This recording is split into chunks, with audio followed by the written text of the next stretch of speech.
Mga kaibigan, maligayang pagding sa aking bagong explanation video. Ngayon ay sisimulan na natin ang talakayan tungkol sa sigabo. Kung nagustuhan ninyo ang video, huwag kalimutang mag-subscribe sa aming channel na Series Explained pa. Para sa mga nanonood mula sa Facebook, ang link ng aming YouTube channel ay nasa video description. I-click lamang ang link at mag-subscribe upang makatanggap ng lahat ng mga update. Maraming salamat po sa inyong suporta. Matapos magising si Sam at magsimulang magsalita, pinilit siya ni Mang Rudy ng sunod-sunod na tanong tungkol sa kanyang tunay na pagkakakilanlan at pangalan ng kanyang mga magulang.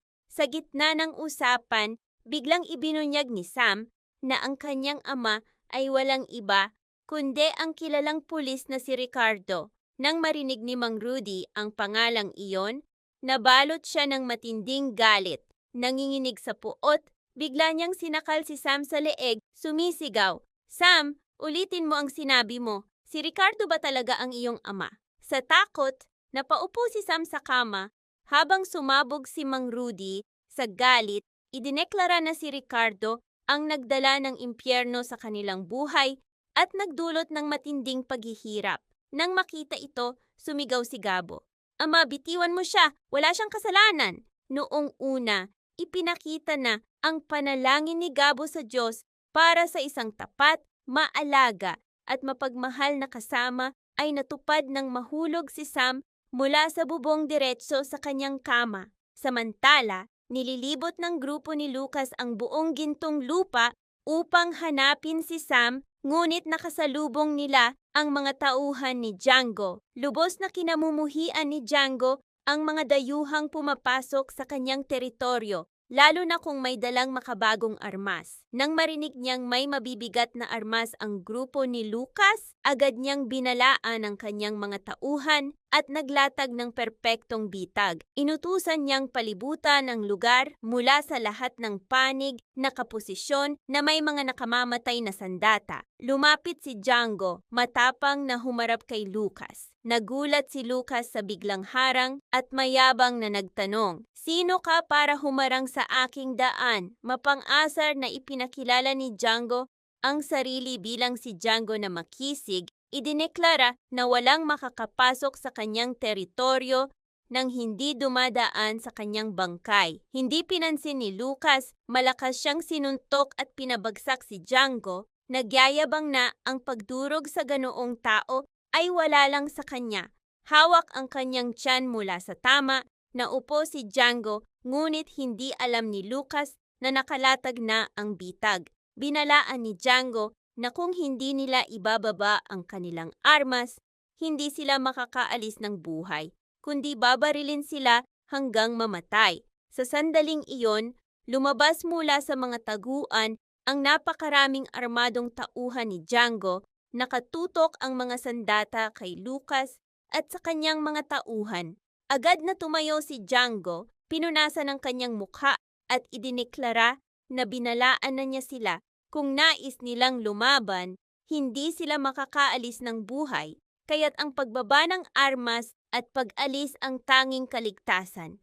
Galit na iginiit ni Lucas na hindi pa tapos ang kanilang paghahanap at hindi target ang mga tauhan ni Django, kaya't hindi sila uurong. Ngunit pinunot ni Django ang kanyang sandata at malinaw na sinabi na ang kanilang katigasan ay magdadala ng kapahamakan. Nang makita ang sitwasyon, natanto ni Lucas na nasa matinding panganib ang kanilang buhay, napapalibutan ng malawak na puwersa ni Django at maaaring dumating pa ang mga pambansang investigador ng krimen anumang oras. Itinatampok ng tagpong ito ang galit ni Mang Rudy, pagbubunyag ni Sam, pagtatanggol ni Gabo at bitag ni Django.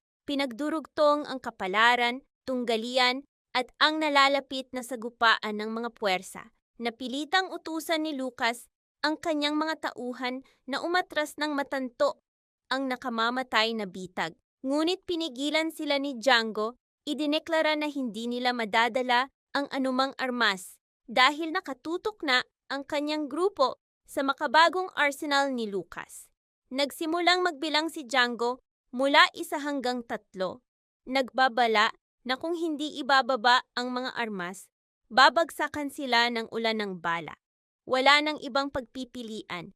Isinuko ni Lucas at ng kanyang mga tauhan ang lahat ng kanilang armas at maging ang kanilang mga pitaka dahil ang tunay na layunin ni Django ay agawin ang kanilang yaman at mga kagamitan.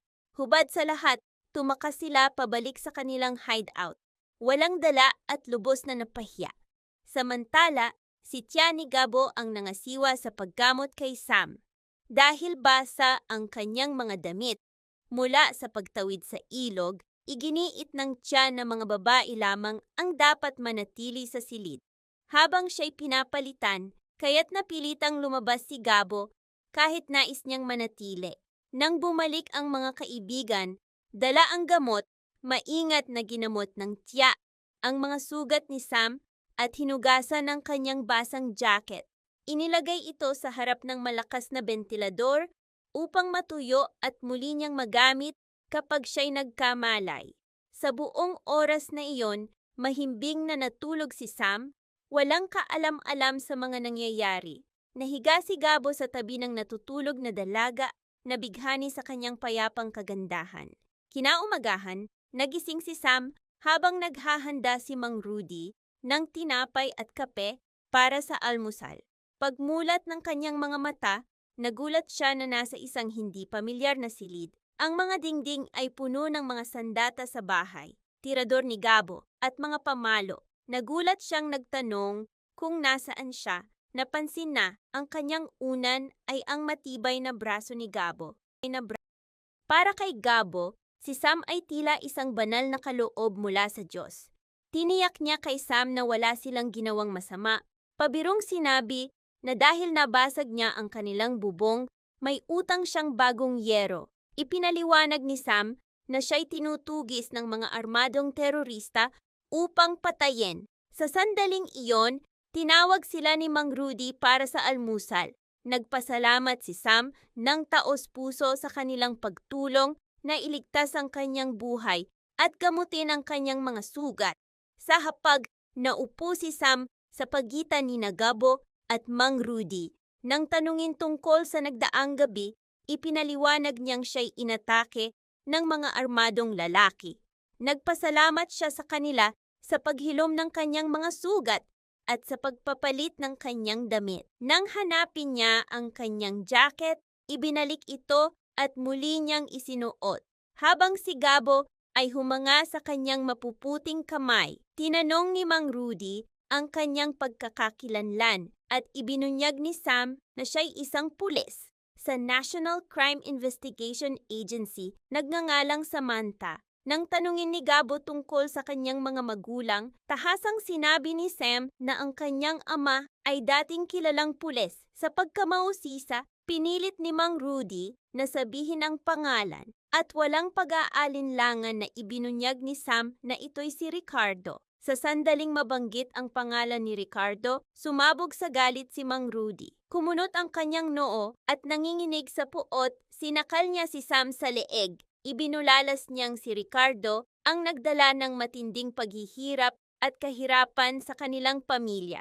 Sa pilitang inagaw ang lahat ng kanilang yaman. Napasigaw si Sam sa sakit, ngunit agad na namagitan si Gabo. Sumisigaw, "Ama, bitiwan mo siya. Wala siyang kasalanan. Ang krimen ay sa kanyang ama at siya lamang ang dapat parusahan." Sa pagmamakaawa ni Gabo, binitiwan ni Mang Rudy si Sam. Sa narinig na paliwanag, natigilan si Sam at labis na nasaktan, natanto ang madilim na katotohanan ng mga nakaraang kasalanan ng kanyang ama. Ang dramatikong tagpong ito ay nagtatampok ng pag-urong ni Lucas, bitag ni Django, pagbangon ni Sam at galit ni Mang Rudy, pinagdurugtong ang pagtataksil, pasasalamat at masakit na pagbubunyag ng kasaysayan ng pamilya. Maraming salamat sa panonood ng buong video. Para mapanood ang susunod na episode explanation, huwag kalimutang mag-subscribe sa Series Explained PH channel.